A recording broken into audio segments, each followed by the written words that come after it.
आप ऊपर फोटो देख सकते हैं किस तरीके से मैंने जनवरी करंट माह को केवल एक ही पेज में निपटा दिया है। ये एक पेज में जो दिख रहे हैं, एक पेज में ही जनवरी ख़त्म करंट। फिर अब ये क्वेश्चन जो एक पेज के दिख रहे हैं, इसमें जो है वही क्वेश्चन है जो अगर मोटा मोटा क्वेश्चन आया तो इसे कम से कम 80 से 90% बच्चे कर सकते हैं। ये वाले क्वेश्चन जो सामने आपको दिख रहे हैं, जो आपको ऊपर फोटो लगी हुई है दिख रही होगी।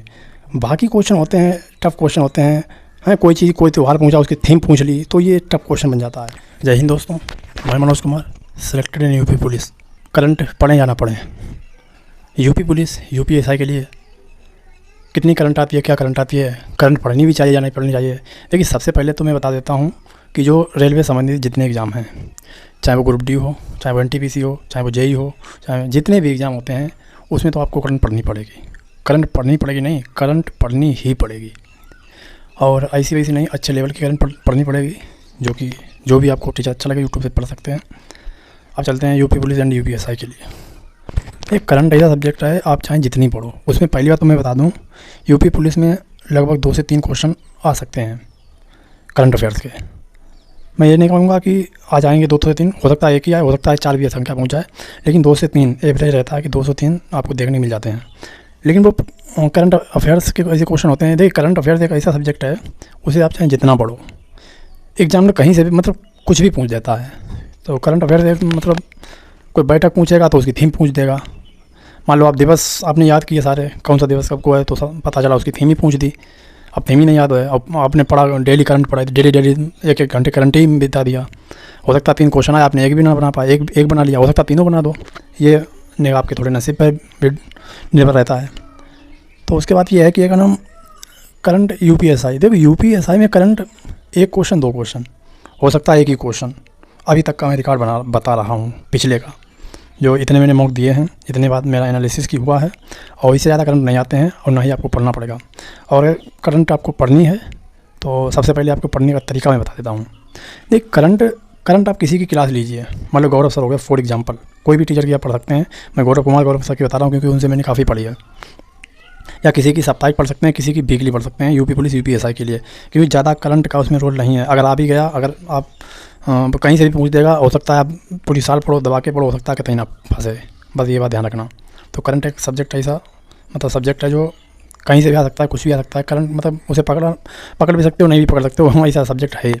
अरे स्कोरिंग सब्जेक्ट पे ध्यान दो ना, मैथ्स है, रीजनिंग है, हिंदी है, ठीक है, ये स्कोरिंग सब्जेक्ट हैं।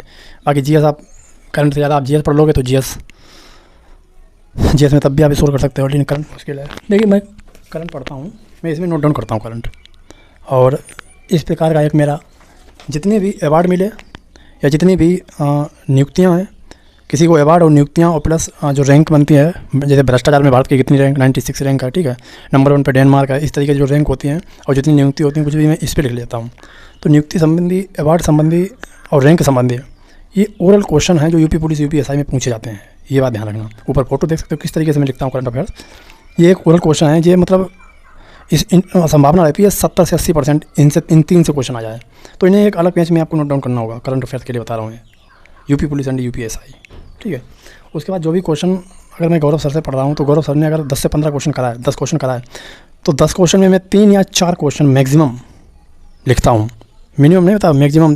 हो सकता है किसी दिन 1 ही क्वेश्चन लिखें।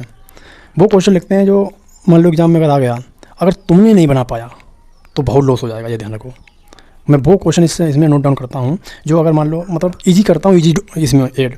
अगर ज़्यादा टफ क्वेश्चन इसमें आप नोट डाउन करोगे और हो सकता है उस समय आप भूल जाओ, या जब बहुत सारी करंट अफेयर्स हो जाएगी आप पढ़ नहीं पाओगे, तो इतने करो, 2 से 3 क्वेश्चन डेली किसी की भी वीडियो देख लो, उससे नोट डाउन करो।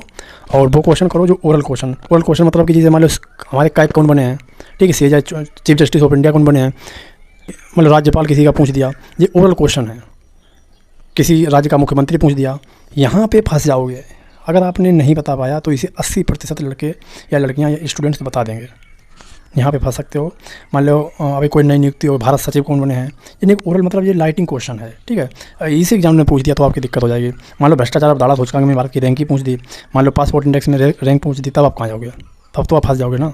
तो जो मोटे मोटे क्वेश्चन है इन्हें नोट डाउन करना है। बाकी जो गहराई क्वेश्चन आता है उसे मात्र 5 से 10% लड़के कर सकते हैं बस, और कोई गारंटी भी नहीं। उसे वो लड़का कर सकता है जिसके मैथ्स में 40 आ रहे, रीजनिंग में 40 मतलब बहुत अच्छा स्कोर मैथ्स रीजनिंग जी के और हिंदी में बहुत अच्छा स्कोर करके जा रहा है, हो सकता है उसका ना फंसे। तो ज़्यादा कठिन क्वेश्चन छोड़ने का प्रयास करें और इजी क्वेश्चन नोट डाउन कर लें, जिस तरीके से मैंने दिखाया हुआ है आप देख सकते हैं। तो करंट पढ़ने का ये सबसे बेस्ट तरीका है। वीडियो कैसी लगी बताना और इसे लाइक करना, सब्सक्राइब करना, क्योंकि आगे आने वाली वीडियो बहुत ही अच्छी होंगी, आप इसका अंदाज़ा नहीं लगा सकते हो। तो चलिए देखते हैं, आगे चलते हैं। जय हिंद।